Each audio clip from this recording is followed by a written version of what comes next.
La la la la la la la la la la. La la la la la la la la la la la. Hey! Welcome, everyone, to the next episode of the Search Off the Record podcast. Our plan is to talk a bit about what's happening at Google Search, how things work behind the scenes, and who knows, maybe have some fun along the way. My name is John Mueller. I'm a search advocate on the search relations team here at Google in Switzerland. I'm joined here today by Martin and Gary, who are also on our team. Hi, Martin. Hi, Gary. Hi, John. Buongiorno. So this will be our last podcast episode this year. We'll, of course, have more of these next year, so stay tuned. Martin, looking back at this year, what are your thoughts? What is left in your mind? Oh, that's a great ball to be thrown, I think. I mean, all of you probably know that we had a bit of a situation going on worldwide and that pretty much has toppled over everyone's plans. What? I know, right? It's mind-boggling. And it was quite interesting to observe how it changed the way that we do events, because we had planned our Webmaster Conference series and we had lots of events lined up. And then we also had lined up a bunch of external events that we would be going to. And I remember having a coffee with Gary and like planning out the event series, and we wanted to expand the events as well to like meetups and things. And that somehow did not really happen this year for some obscure reason. But it was quite interesting. Well, that's a shocker. I know, right? But it was interesting to see that we started a few initiatives that basically helped us get across the message anyway and basically shift our strategy as needed. So before this all happened, our producer, Anna, was like, hey, how about we create like a short talk version of the talks that you have at the in-person events, and we put them on the YouTube channel. We were like, yeah, that sounds great. And we had recorded a few of these beforehand in the studio, which was really nice. So we had something more or less ready to publish when we basically ran out of the possibility to actually run real in-person events. And that means that we needed time to actually figure out what to do instead. And Gary and I have quite differing opinions on that, I think. I understand Gary's point. I think, Gary, you're not really into virtual events, are you? What do you mean not really? I'm at all into virtual events. That's fair. And I understand that. I mean, I do miss with lots of the virtual events, I miss the interaction with the audience and the fact that you're like face to face with them. And I think that shapes the culture of the conversations and also the content of these conversations. And then we planned a bunch of virtual events, and then I.O. was canceled as well. And we started realizing this is probably going to be like that for the longer run. And then the Chrome team made their Web Dev Live event happen. And it was a great event. It's just I was lacking the interaction with the audience. It was really nice for the one-to-many kind of like, let's share the message that we have. Let's share the insights that we gathered from the community with the community. But it didn't have this like dialogue kind of thing that usually happens in the hallway tracks or in the panels at the in-person events. So I decided we should try something new and different. And it turned out to be not that easy and actually quite tricky to get this right in terms of making the audience size not too large and basically making sure that we have enough content and also facilitators for interactive sessions. And that's how the Unconference came to be. And I know that John had been a facilitator in the Unconference sessions. How was your impression of the first Unconference that we did? I thought it was super cool.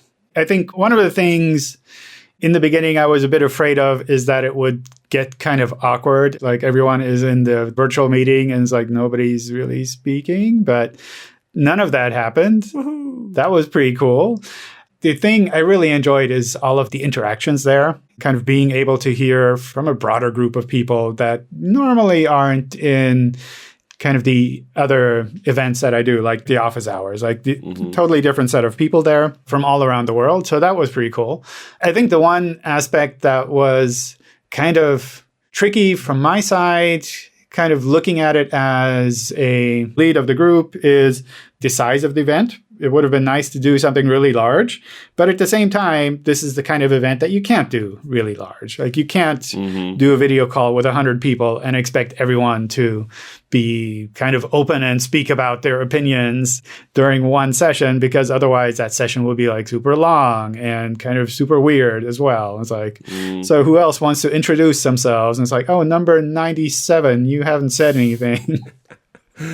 Yeah. But yeah, I thought that went really well. Thank you. That's really good to hear. And that is basically mirrored both by the feedback we got from the participants as well as from the session leads and from the teams at Google who were leading sessions in the event as well. And yeah, that has been one of the complications this year, right? So we had to balance the size of the audience and the productivity that when the level of interactions that we could foster in this event. But also for the other things, like we started recording the podcast earlier this year. And if you remember correctly, our test recording, which unfortunately didn't make it into an episode yet, that was in the office. I thought we published that as a trailer. I'm not sure. A very, very tiny part of it. Okay. I think that was really kind of cool because we've been thinking about doing a podcast for quite some time now. And we started on this track, I think, when everyone was still in the office, which was really, I don't know, it feels like an eternity ago.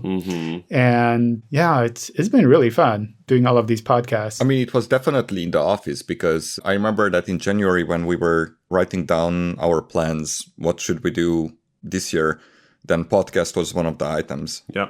And then we started talking to Anna, our producer, about it. And then it came to be at one point. But the first episode, the trailer, I don't know, was recorded in the office because I remember setting up on the table and we couldn't touch the table because then Anna was yelling at us for touching the table because the mics were sensitive and picking that up. And she was lugging around all this equipment. I felt sorry for her. Now we have all of the equipment that to lug around ourselves. Exactly. Oh man, I think the whole way of recording has changed quite a bit. I remember when we shot the first video series I've done, that was JavaScript SEO. That was in 2018 in Zurich in a separate location. And it was awesome. And then at the end of it, our producer Anna and I had to lug the equipment back to the office. So we had this 10-minute walk with all the stuff. And yeah, that was fun. SEO Mythbusting Season 1 was easier. That was in the studio space in Mountain View, right after Chrome Dev Summit 2018. And we used the studio space and it has been pretty smooth, even though we had to redub whenever I said the name of the series because for trademark reasons. And Season 2 was completely shot in one day in November 2019 in New York. That was also really, really fun. Like we could shoot the whole season in one day because the studio team really knows what they're doing. Everything's set up. It's a soundproofed environment. It's just really, really nice and easy. And you do see a change in the later series. Like the first Webmaster Conference Lightning Talks were recorded in a studio setting, but then Corona hit. And then we had to record the later ones at home. And some series like the upcoming series, Sustainable Monetized Websites from Aurora Morales, that's entirely home recorded. It was home recorded from the get-go. And I think that's really impressive given how tricky home recording is and how much work goes into making that possible. So that's really impressive. And speaking of impressive recording, how's your recording going, John? They're pretty good most of the time. I think it's something where you also realize how much work the video team puts in to do the recordings in the studio, where it's like, oh, let's change the frame just like slightly a little bit, or let's make the camera so that it's actually properly horizontal and not slightly crooked. It's like all of these small details where you're like, oh, it's like if you're behind the camera, you just do it quickly. But if you have to do it yourself, it's like all this back and forth all the time. It just takes a long time. And the lighting is something that, at least for photography, I never really figured it out. So I basically gave up on trying to do anything with lighting. And now with all the video recordings, you kind of have to do something. And they've been really patient and helped to get the lighting more or less okay, which is pretty cool. I think the tricky part with lighting when you're recording at home is also that there's this big light outside that sometimes comes and goes. And at least here where I am in Switzerland, it's like often slightly obscured. So when it decides to pop out, it changes everything. which is so annoying. It's like, I wish that someone could just control that a little bit better. Yeah. How's that working on your side, Martin? Oh God, I know exactly what you mean. And it's not just the lighting conditions. I had that where in the middle of the recording, the cloud in front of the sun went away. And then everyone's like, hold on. What happened to the light? I'm like, it's called the weather. That's what happened to the lighting. I'm so sorry. It's also the sound. I mean, I had sheep next to my window earlier this year. Sheep, like living, breathing, grass-eating sheep. And they do make noises. And that has not necessarily been easy to deal with sometimes. Bad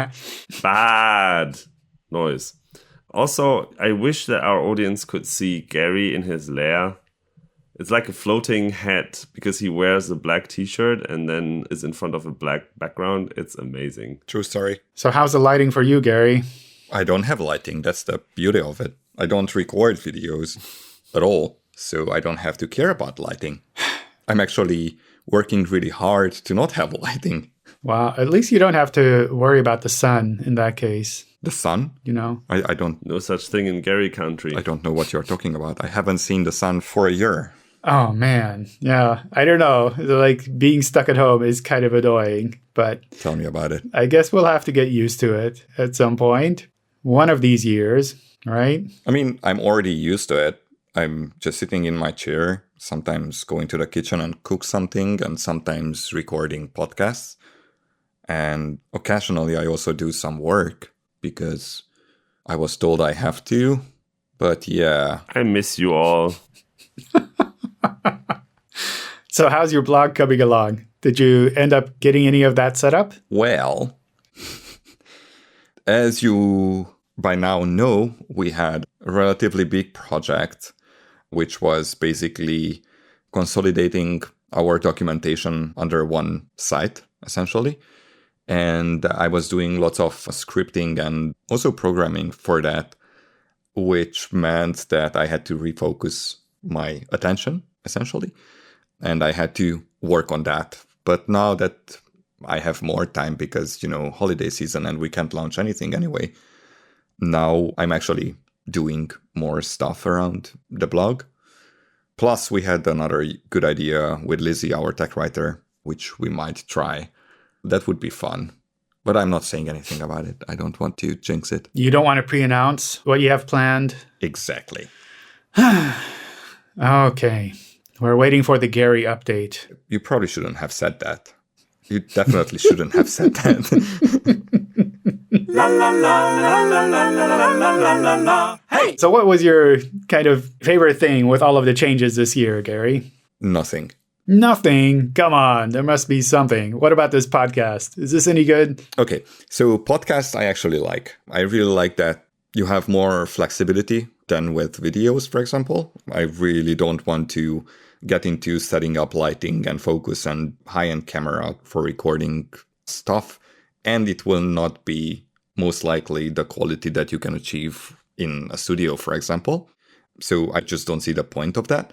But with podcasts, you actually don't have to worry about that because you have a high-end microphone, you have a properly soundproofed, let's say, room, and then you can just hit record and do the podcast. And no one will see your face. Tears. What'd you say, Martin? Again? Nothing. Are you being mean to me again? Me? Never. Was that sarcasm? No, I'm not even able to do sarcasm. Was that sarcasm? No. Anyway, so yeah, podcasts I actually like doing and I hope I will do more in the future. Actually, I'm recording one today, but I will not tell you which one. Oh, a second. This one, yeah, right? I'm recording two today, including this one. But I'm not telling you which one. And I recorded a few throughout the year as well. Plus, we have this podcast, which I actually kind of like doing.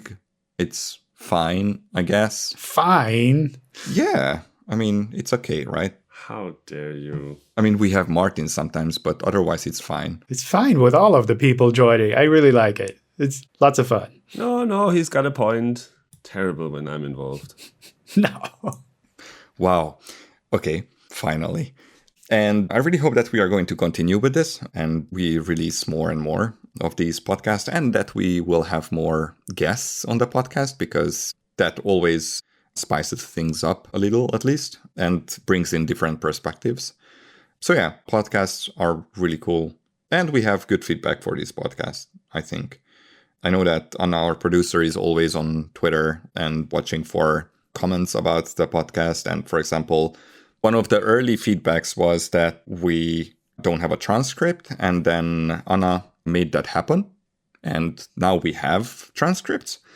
Another funny feedback was that we were hosting the podcast from an HTTP URL. And that caused a mini meltdown on Twitter. That was awesome. Yeah, it was awesome. It was quite fascinating to watch people comment on that. But you were one of the people who were promoting HTTPS as kind of an important thing back in the days, right? Sure. I mean, it was still funny. Or it was funny exactly because of that. I don't know. It was just fun to watch it. And then after, I don't even know, weeks, actually, Anna made that happen. And now we are hosting it from HTTPS. Another piece of feedback was, why are we not hosting it on YouTube as well? And then Anna made that happen too. So yeah, Anna is like our own Santa Claus, essentially. She just makes things happen. So are we hosting on HTTP or HTTPS on YouTube? Yes. Okay. I guess that's one way to answer. I mean, YouTube cannot do HTTP, right? I don't know. You made me almost consider trying it out, but I'll save that for after the recording. I'm fairly certain it has HSTS, so even if you wanted to do it, like force it HTTP, you wouldn't be able to, I think. Okay, cool. Yeah, I really enjoyed doing the podcast. It's been lots of fun, and I think we've learned a lot over the time that we've been recording them, including that I should find some soundproofing for my room, which Gary is only now hinting at that you can actually get this, which like mind blown, which is fantastic. Cool. Another one of the things I really enjoyed this year was working together with a really global team. Working together, there's some people here in Zurich, which is, I guess, less global, but we have someone in Singapore, in California, in Israel. It's like really cool to see people from all different locations kind of come together and work on one kind of common goal all around search relations work. That's been really fun, even though it would be much more fun to actually meet in person, but whatever, we will get back to that at some point. The other really cool thing I liked this year was the shift of all of our content to that one new location that you helped work on there, Gary. I think that's something that has come up as feedback over the years already. It's like, where should I go to understand more about search? And it's like, oh, you can go to all of these 5 or 6 different places. And if you want, maybe you can try some more different places. And now we've kind of condensed some of that together, which is pretty cool. The other neat thing that I thought, like looking back, was kind of the shift to more virtual events away from the physical events. I mean, obviously you can't do physical events, at least where we are at the moment. So you have to do virtual events, but it's also something where I've always thought it would be nice to have a little bit of a virtual component to some of the events so that you don't have to travel all the time. But at the same time, I also thought that was like one of the terrible effects of this year. It's like you can't meet people in person anymore. So annoying. Oh well, it's like you have to make do with how it comes and try to make the best of it. Whew. So, since this is our last episode for this year, do you guys have any plans for the break? What break? What break? Like the holiday break, you know? It's like after Christmas and before New Year, at least in the way we have the calendar here. Well, usually I go to some warm place like Indonesia or Zanzibar and I dive there. But maybe this year that's not going to happen, which means that I will have not dived this year at all, which sucks. Why don't you come dive with me? Because you dive in Vierwaldstätter See or in Zugersee or whatever and they are cold and miserable. And why would I want that for myself? Lots of fishies. Fishies! But didn't you go diving in a frozen lake before? That must be even colder. That's different. There you hike up to 3,000 meters or 9,000 feet, and then you dive with glaciers. Basically, it's a one-time thing off the bucket list and be done with it. So it has to be like, it's like a one-time thing, or it has to be extra cold. It's like just a little cold is not okay. Okay, that was a special event. Basically, we got an agreement with someone I will not name because I don't want to get off the record on the record. But we managed to get a helicopter, and then we put all our gear and ourselves on the helicopter. And then we geared up in the helicopter, and then we jumped in the lake from the helicopter, because helicopters are not allowed to land in the Alps unless they find a helipad. And then that whole idea made the experience worthwhile. But basically, for me, putting up, I don't know, like almost 100 kilos worth of gear just to go to dive in a lake where you barely see anything because it's so murky. Like, why? Why would you do that? You're such a diva. I think the obvious solution, Martin, is to pick up Gary with your helicopter and then take him to the Lake Zurich. I guess I can do that. I just need the helicopter first. But I mean, that's easy. John, can I expense that?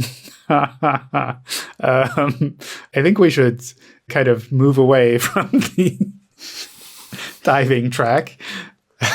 Okay, so John, what will you be doing on the holiday break? What will I be doing on the holiday break? I don't know. I think it depends a little bit on how the numbers are here. So especially around coronavirus, how bad things are.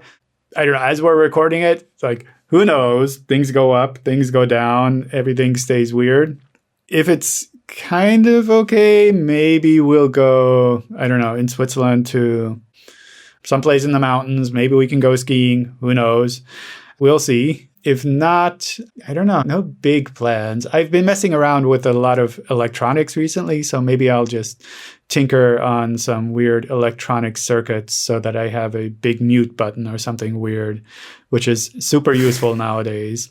And of course, I will be active in the Webmaster Help Forum or in the Search Help Forums, which I conveniently forgot the name of, but I still like to call it the Webmaster Help Forum.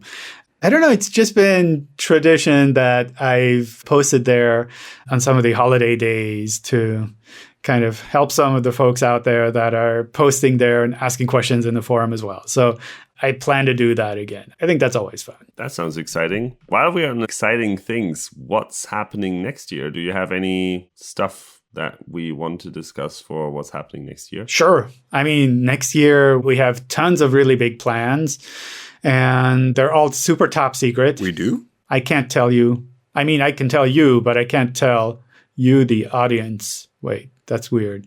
But anyway, super top secret. And we try not to pre-announce things, so I can't give away too much. I think the one thing that we already announced is the Core Web Vitals as a ranking factor, together with a bunch of other factors in the page experience. I think we call it page experience ranking factor. And with the Core Web Vitals as a part of that, I think we'll definitely be doing more around speed, user experience, those kind of things to help folks to really get their websites up to speed. Haha. So sorry. Not sorry. Definitely not sorry. We're definitely still working on Search Console. It feels like there are always a bunch of features that people really, really want us to do. When I look around on Twitter, like we have a bunch of things lined up for launching that we're working on with the team. These launches usually take a bit of time. So there's a long time between like when we get the feedback and when it actually launches sometimes. But I'm sure you'll see more things happening there. But I can't go into the details there because, like I said, we don't tend to pre-announce things. On the podcast, I think we'll continue doing more of these podcast episodes. They're always fun, and hopefully they're a little bit more insightful, depending on the episode. This one is a bit more nostalgic, almost looking back a bit. And with the podcast, I hope we'll have more guests as well, because that's always pretty cool. It kind of brings in some new perspectives, and maybe there are always some other parts of Google that folks haven't been aware of that explicitly. So that'll be cool. Awesome. Speaking of guests, I also am planning a new video series next year called SEOs and Devs. And I have confirmed the first couple of really nice guests. I'm really looking forward to that one as well. And I'm guessing we are recording other videos as well, huh? Yeah. So you said SEOs and developers? Developers. Oh, okay. Whew. Are you mocking my accent?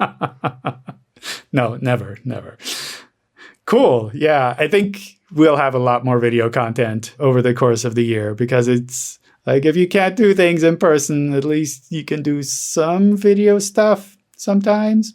It's not really a replacement, but it is what it is. We do what we can. We do what we can, definitely. All right. So we've been having fun with these podcast episodes. At least I have. I hope you, the listener, have found them both entertaining and insightful too.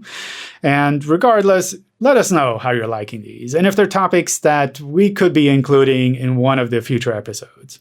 And given that this is the last episode of the year, I hope you've been having a reasonably great year despite everything. And we're wishing you all a nice and quiet break. Or not quiet, whatever you prefer. Yeah, or not quiet. Have a really loud break if you prefer. All right. Bye, everyone. Happy holidays. Happy holidays. Buone vacanze. Oh, what fun it is to ride in a one-horse open sleigh. Jingle, jingle bells, hey!